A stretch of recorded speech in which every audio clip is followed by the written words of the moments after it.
Now, all right, we're rolling. Welcome everybody. This is SIG VMware, our bi-weekly call. Today is December 6th. We're the week before KubeCon North America, so it's a busy week for most of the folks involved with Kubernetes. And let's get things started with the community updates. Okay, in terms of community updates, KubeCon is probably the biggest thing. I think a lot of us are going to be there.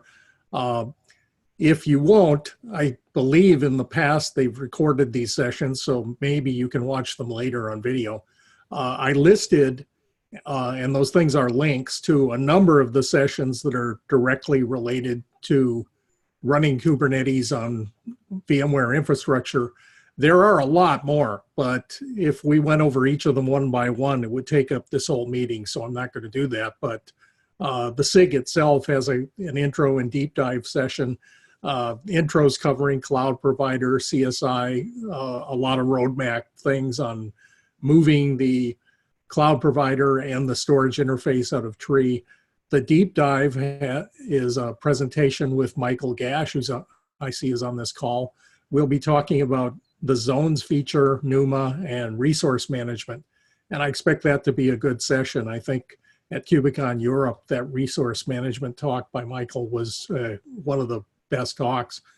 We'll also have a session on the cluster API, and the cloud provider SIG has an intro and deep dive session. So that's all I have for community. Fabio, do you want to take it back for the active project updates? Yeah, sure. I was just want to say that most of the VMware folks will be there, and if you're reaching out, you wanna have a one-on-one chat, or if you wanna ask us anything that has to do with the project that we're sponsoring the stage, just feel free to drop by. Even if you're watching the recording and you see that before KubeCon next week, just stop us. We'll be around our session. We'll be around the booth. We'll be around the conference floor. So just feel free to drop us a message on Slack, and we can catch up there. Yeah, or for me, if you don't see me walking the halls, just ask somebody at the VMware booth to track me down, or use Zoom. Yep. And you'll be at the CNCF booth as well, right? Remember you told me about that. I think I have intentions, but I haven't actually seen their sign-up sheet, so I don't know a schedule yet. And I'm not sure when I'll fit it in, because I've got 6 speaking slots and various things going on, so it's pretty tight. You're keeping yourself busy. Yeah. All right, let's move on with the active projects update, unless there's any question from the folks on the phone. All right. So we have Cluster API first. Look, you wanna give us an update on Cluster API? Yeah, we're really busy right now, tidying up everything. We got the vSphere provider repo up to date with the main repo. However, the main repo has not built a container in about 2 months, and we found that issue yesterday, and we're working on a fix for that. We'll be hosting a version of the main controller also in our registry from here on out, regardless of whether the main repo starts updating the container on a regular basis or not. I think it's a safer route for people who are using the vSphere provider. So we have 2 bugs that we're currently working on. Found one bug found by Hui in CI. This is a hard to reproduce, but we have seen it before, and but they were related to other reasons, and we fixed them. But this one is, I think, might be a little bit different. What you'll see is that it will continually try to clone the cloud image over and over again. and the VM template for the cloud image. And Doug has volunteered to assist with that if he has time. We also found another bug about 2 days ago. NetApp actually found it. They found it while trying all the providers. This affects our provider and the Google one. There was an update to kubeadm in Kubernetes 1.13 that changed the output, the standard out, when you request a Bootstrap token. So I have a fix for that, but the fix also requires the updated version of the main repo controller. So I'm hoping to get both those two done today. And the OVA is in. We knew about that already. We did find a bug this week and we fixed it. Right now, and Fabio has a PR waiting to get merged for documentation for the OVA. And Hui is working on adding CI and end-to-end testing for the OVA. And I also have related to testing, I also have a WIP PR for more end-to-end verification. And I will be working on adding more end-to-end testing also today in integration testing. And last but not least, we merged in the first VCSIM test that Doug added. I think we merged it in at the end of last week. So this tests the actuator, machine actuator create path. So pretty excited about that. We're going to be adding a lot more as the rest of this quarter and also into the next quarter too, because the VCSIM test infrastructure is going to be quite large and quite ambitious. Okay, I'm adding to the notes here, these test enhancements. Are these under the cluster API or the vSphere cloud provider? I wasn't sure which. Oh, this is cluster API. Okay, got it. The vSphere provider, yeah. And that's all the updates I have. By the way, VMware does have a session with Heptio on the cluster API on Tuesday, I think the 13th. I think the title is used cluster API to deploy cluster on-prem and in public clouds. And I'll be presenting with Chris Nova at Heptio. So just wanted to announce that. Yeah, and in the notes, there's a link to that. I listed it as use the cluster API. So Tuesday at 3:40, room 6B, I believe. Yeah, as we have an intro session that is basically right after the keynote on the first day, on Tuesday, the first day of the conference. I created a slide on that deck with all the session that people should attend to, and there's cluster API is the very first one after the intro session. So we're trying to push people to learn more about cluster API and specifically, cluster API and VMware by going to your session, Luke. So thanks. I just want to point out, since we didn't have a meeting 2 weeks ago because it was falling on Thanksgiving week. It was actually the day before Thanksgiving, so we canceled. So people may not know, if they're not following the cluster API effort, they may not know what's going on with the OVA. Just to summarize very quickly, the OVA is basically an artifact that we're building in the cluster API provider vSphere repo, which serves as type of management cluster for, or a management VM for cluster API. Basically, you have this OVA, you deploy this OVA on your vSphere environment, and then you use it. It's a single node Kubernetes cluster that you can use as an endpoint, as a Bootstrap cluster for cluster API. Basically, you download the OVA, you upload the OVA to your vSphere environment, you deploy the VM, and then you fetch the kube config from that VM, and then you use that VM with cluster cuddle to deploy a target cluster with cluster API. So it serves as a management cluster / management VM type of deployment that we expect potentially to expand to a more like a lifecycle manager for cluster, like an endpoint where we can manage clusters being deployed through Cluster API. So it's kind of a proposal that we're thinking about and thinking of making to the Cluster API. So we could actually do a quick demo today if people want to see it. Well, if you have it, will be great. Why don't we go through all the status and then I'll set it up and then. Yeah, absolutely. Okay. Sounds good. Sounds great. So we have Cloud Provider next. Cloud Provider has been lagging behind a little bit since we reached the point where we have this maturity on the code base, and we basically implemented pretty much all the feature except for zone support in the external Cloud Provider. And since we had a very short runway for 113 and before the KubeCons, because we had KubeCon China 3 weeks ago, if I'm not mistaken. So it was like a very short runway for this release. We didn't want to push hard on the Cloud Provider because we wanted to focus more on the Cluster API, which was brand new and require a lot of work. So we have limited resources in the group, in the SIG. So we decided to focus more on Cluster API and on CSI.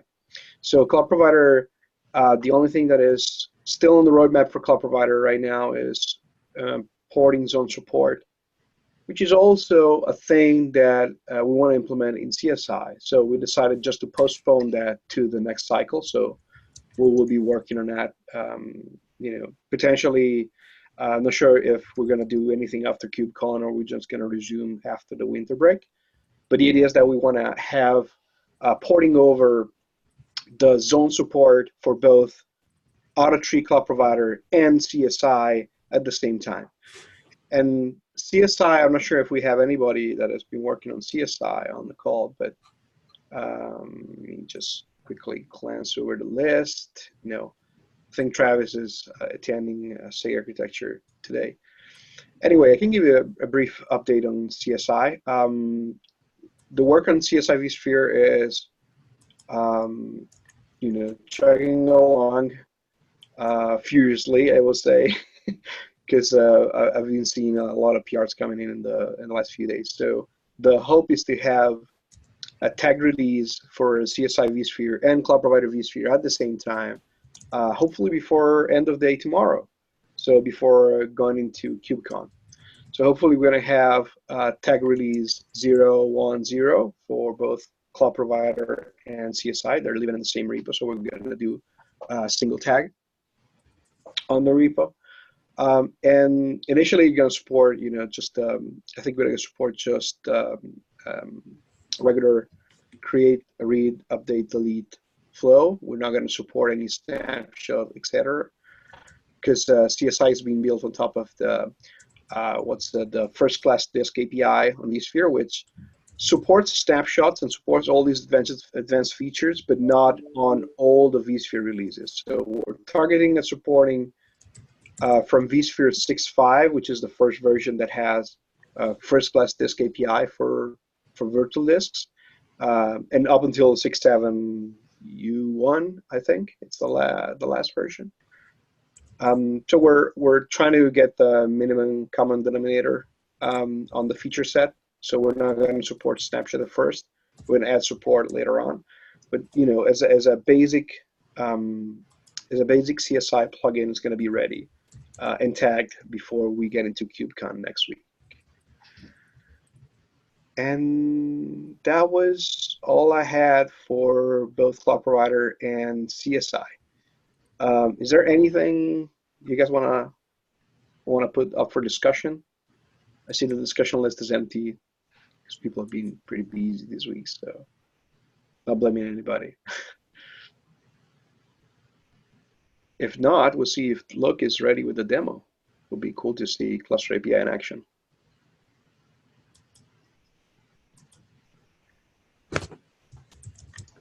Okay, I was just getting set up. Okay, let me share my screen. Mm-hmm. Let's see, share screen. I'm going to share my whole screen. Do you mind if I record the demo? Go ahead. The demo is being recorded and will be posted on YouTube. So okay, feel free if you want, but I'm recording that from Zoom already. Okay. Oh, I didn't see the recording button there. Sorry. So let me just go back to the main repo. Okay, so up here in the left-hand side, I have the main repo, the vSphere provider repo. So the OVA is in this install folder, and I've already built it. Okay, so I'm just going to go ahead.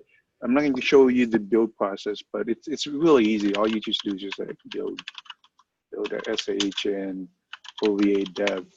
Or and if you don't specify like the argument at the end, it will tell you the two arguments. So so it's built inside this bin folder, and we see here that there is a OVA file, and on the right hand side, this is my web browser showing my VC cluster. I'm going to show today how to deploy this using GoVC. Right now on my VC, I'm running vCenter 6.5, and you see a couple of things. First, I have a resource pool defined, kube resource pool, and then the other thing I want to show is I have this cloud provider image, and I've created a VM template from it. Okay, those will play in later when I actually create a cluster. So the first thing I'm going to do is I'm going to get the spec from the OVA. So GoVC import that spec, and then that, and I'm going to run JQ-1. Okay. And all of this, oh, that doesn't look very pretty. Oh, -r as lowercase r. Oh, is it lowercase r? By the way, Fabio's the PR documentation PR for the OVA explains all this. So let's do that again. So now, so we go here, we need to change the password. So just say password. Okay. And here we need an SSH. Sorry to interrupt. If it's only me, I only see half of their console. You need to open up. Unfortunately, I have an ultra wide screen. Maybe if I do this, do you see better? Now I can see everything. Okay. Thanks. So now I need to add in the root SSH key. So I'm going. Okay, hide this thing. The Zoom toolbar is getting in the way. So I already have some keys set up. So pb copy. Okay. I don't remember if I had to do this. I think this should be enough, right? pb copy. Then you have to do cat and pipe it into pb copy. Okay, that's what I want.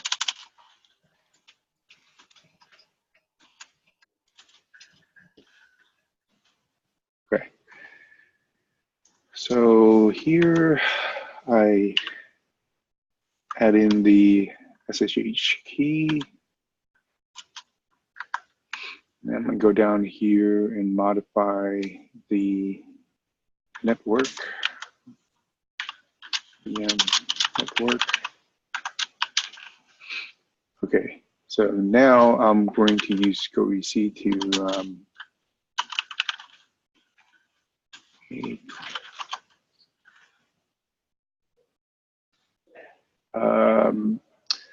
Fabio, help me out. How do I pass in the test.json? Before the file, you have to pass -- options equal test.json. Options. Options. Yep. Okay. Yep, like that. Shoot. C URL.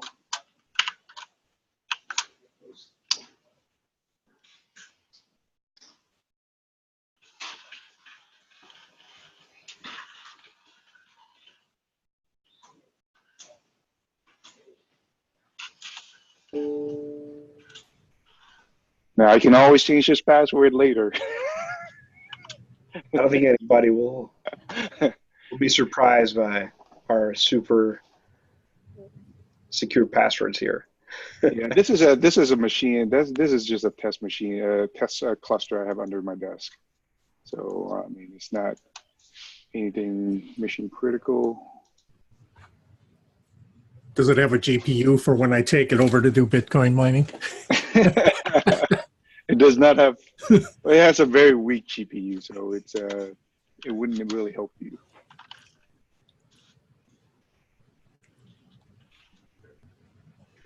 Okay, so now if we do this again, oops.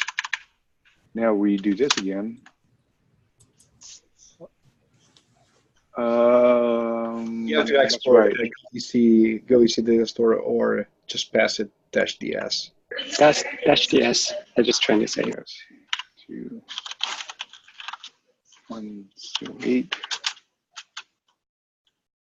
So now it's installing the OVA. So I'm going to move this out the way, and then bring your attention to the vSphere web console here, and you see that it is deploying the OVA template, OVF template.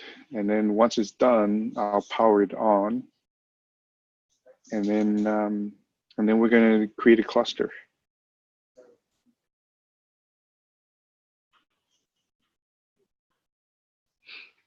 How many CPU cores and memory does this OVA take? Just for people using home labs who might be resource constrained. Now it's set to 2 CPUs and maybe 8 or 16 gigs. Just click on the deployed VM. It should tell you. Yeah, 2 CPU, 8 gigs. 8 gigs, 20 gigabyte hard drive space. Okay, so now I'm going to go ahead and power this on.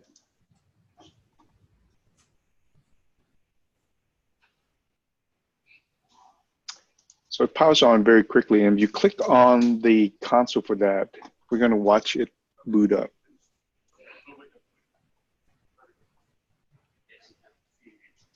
So now you see it's a Fabio implemented a very nice display here, console here. So if you see here, it says Kubernetes cluster status, and it's telling you what it's actually doing right now. So it's actually booting up the cluster right now, booting up the Kubernetes cluster, pulling the Kubernetes images and starting them up. Once that's done, well, that's happening. Oops. Where is that? Okay. Well, that's happening. I'm going to go back to the console. You know, we're in the installer bin folder, right? So let's get out of the installer folder. Now we're back at the main top level cluster API provider vSphere. So now make, if you look at the bake template in the make file, I have a couple of build targets. For those who are doing development, there are these dev targets, but there's this one I'm going to use right now, dev YAML, okay? I'm not going to run it, okay, because I've done it already. I did it yesterday, and I don't want to overwrite my files. you just do dev make dev YAML, and what it's going to do is it's going to create this folder out, and oops, not in bin. And what it's going to create in this out folder is a couple YAML files.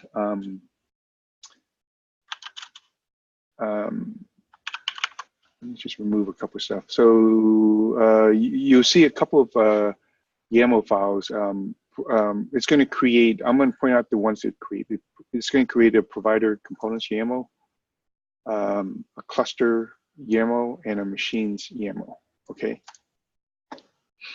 And let me show you what these YAML files look like. So this is my IDE here. And if we click on providers component, this is the YAML that actually deploys cluster API to a cluster. So it will deploy the vSphere provider. It will deploy the controller manager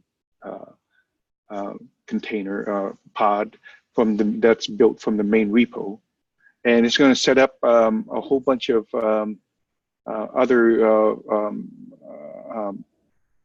requirements for cluster API. And inside of cluster.yaml, what you see is there's two blocks. There's a cluster network, and then there's a provider spec. And provider spec is where you put in your vCenter, vSphere credential, and you know, maybe some of you guys may wonder, oh, that's we're uploading that. What if we don't want to do that? Okay, we're going to talk. We're going to address that next year. But for now, this is the way it is. And then if you go into machines, this is where you're describing. This is where we're describing our master. So what I'm going to do is I'm going to deploy a one master cluster. Okay, right here I says that I want Kubernetes 1.13, and here I say use this VM template, the one I showed you before. This is just an Ubuntu cloud image, and here are some other setups that you fill out. You don't touch any of this stuff above. Okay, so. Okay, so we check back to the status of our OVA and our management cluster, and you will see here below it says SCP root, and just copy that command. So we're going to go back. We're going to go back to the command line. And we're going to copy that command that it's telling us to do. So we're going to copy the kube config out of the management cluster.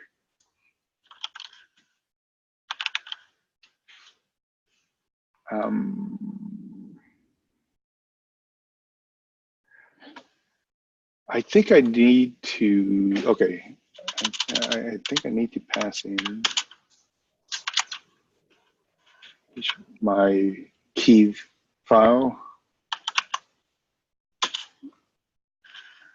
and let's see what is the IP address. And you know what would be cool is if I could just actually just copy this line, but I can't. So I do just type it all in 118.69.136.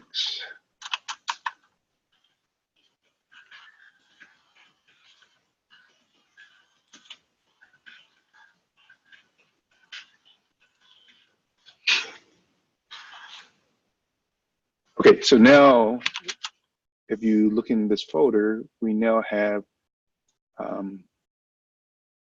this kube config that I just downloaded, okay, from the management cluster. So the next thing I want to do is I'm going to go ahead and create a cluster using, so we go back here and we're going to watch it do its work.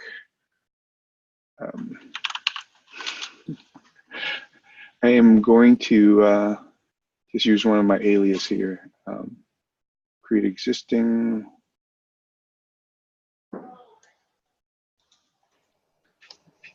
Watch out for the kubeconfig. Yeah, I'm going to modify that. Oops. Oops, darn it. Let's see. So here, I forgot I shortened this a couple of weeks ago in the main repo. So it's just -e now. And what did I call it? It's cluster API.kubeconfig. Cluster API.kube. So I just want to bring attention to what I'm doing. Okay, I'm using the CLI that we built using from the main repo. Actually, from the vSphere repo. Most of the code is in the main repo. But this CLI, I'm telling it to create a cluster. I'm saying to use this cluster as the management cluster. And I say, I want to create, I'm passing in the YAML files now for cluster YAML, machines YAML, and the provider components. And why,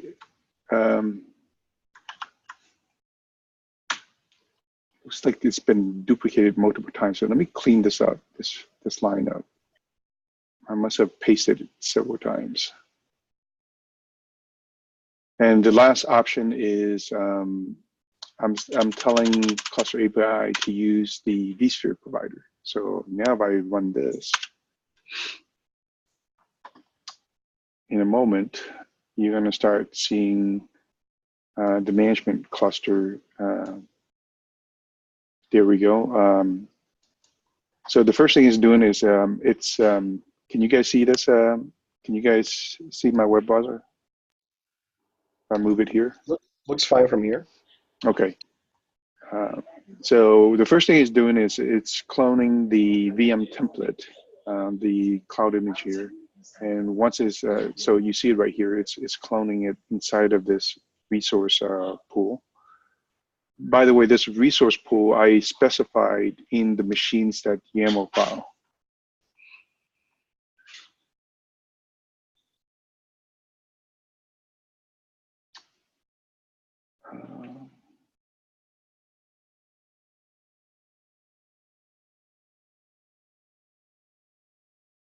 And this is an area where we can actually improve next year. Instead of using cloning a VM template, you know, we got other ideas on how to speed that up.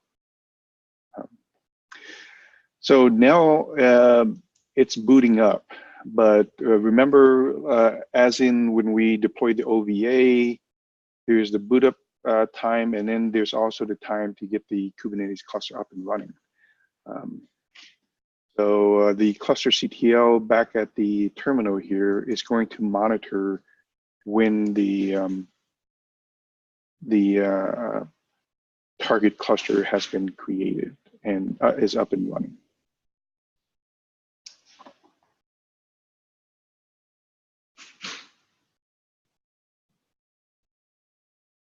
But I'm not actually sure it's actually finished. Okay, it's booted. So we just gotta wait. So one of the things that the cluster CTO is going to do once it sees that the cluster is up and running is it's going to go ahead and SSH the SCP the kubeconfig from the target cluster out.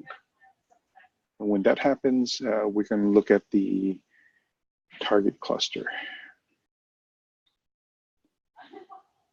So right now. So here is waiting for kubeADM to finish the provisioning part, right? Yeah, so it's waiting for it to create the kubeconfig file. Yes.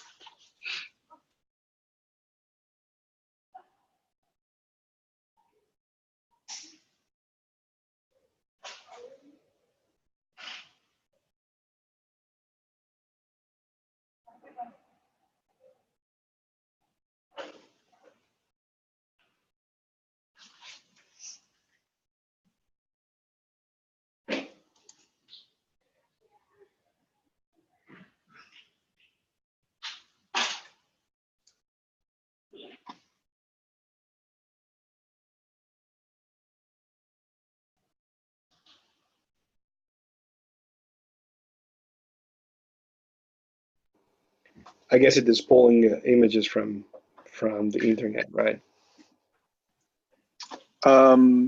Not sure. I mean, we can actually, I can actually SSH into it and see what whether the images are there. I don't. Why don't we do that?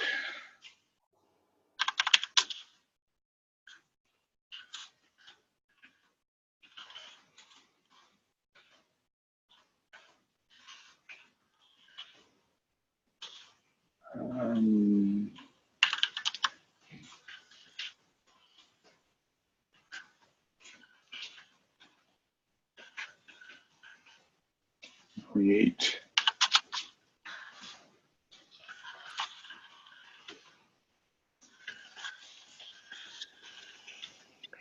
So the images are there.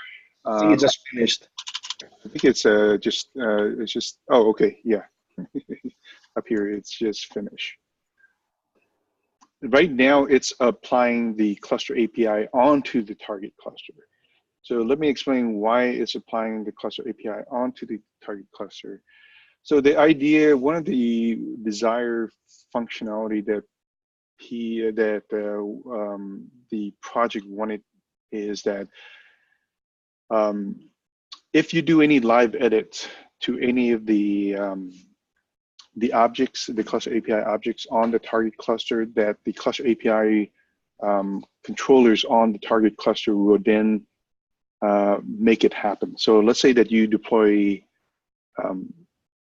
a machine set, which is like more than one set of machines. And let's say that you deploy a machine set of 3 machines, and then you went in and used like kubectl and then modify the machine sets and say, I want 2 machines instead of 3, then the cluster API will then effectively go in and reconfigure the cluster to having a machine set of two machines. Okay, let me show you guys now.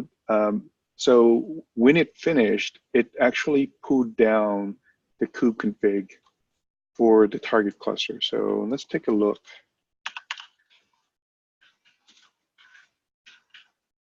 Kube config. Hit notes. Okay, so if we go back here, you can see that the name of the machine right here is the same as the name of the machine that's the target cluster that we created. And if we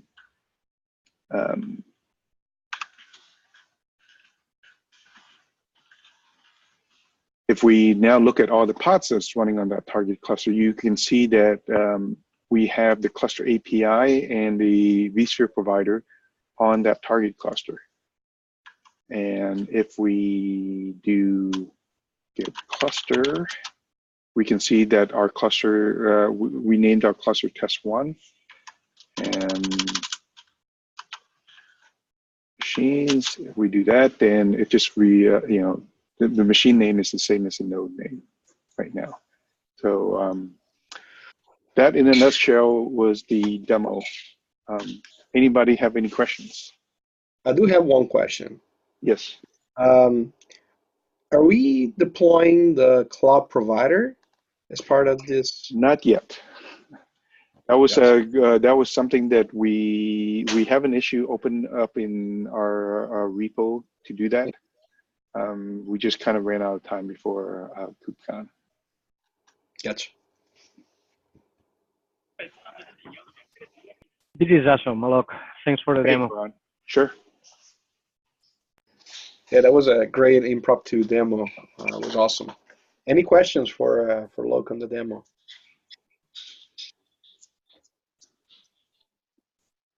Okay. By the way, I will be showing the same demo at KubeCon. It will be expanded a little bit.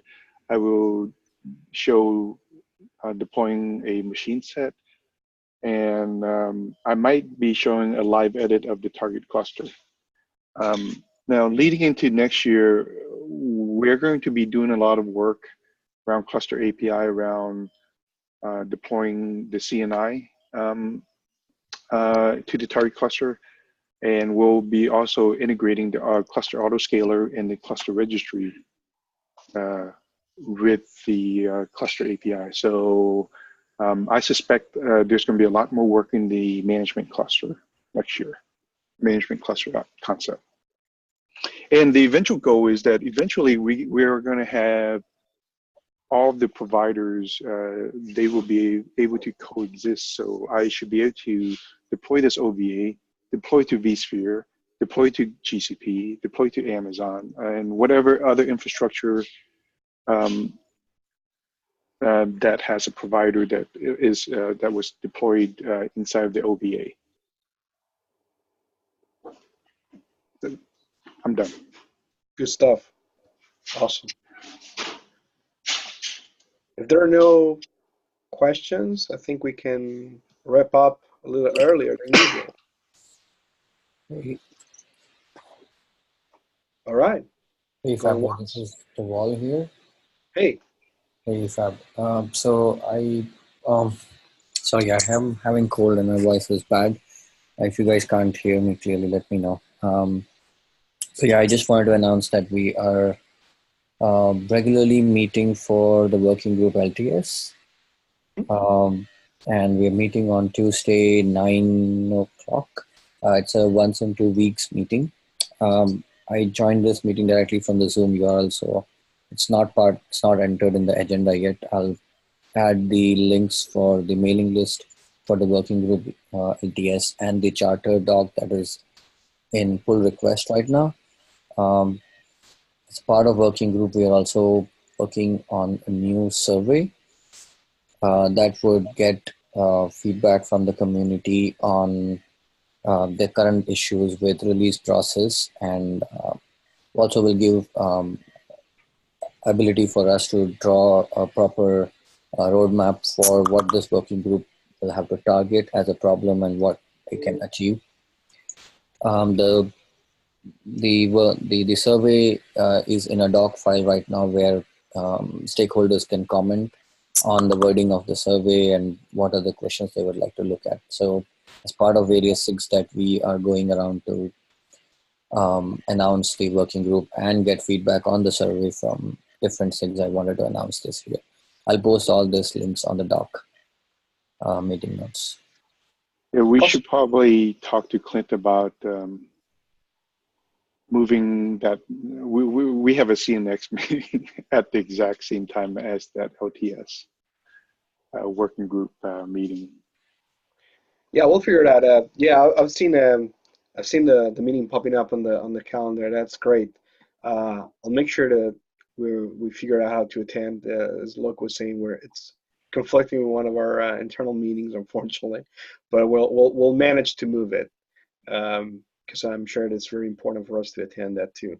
It's great. It's great that you guys are moving forward with that. I think it's a great idea. It's a great working group. Thanks. Looking forward to collaborating on that pretty soon. Thanks, Fab.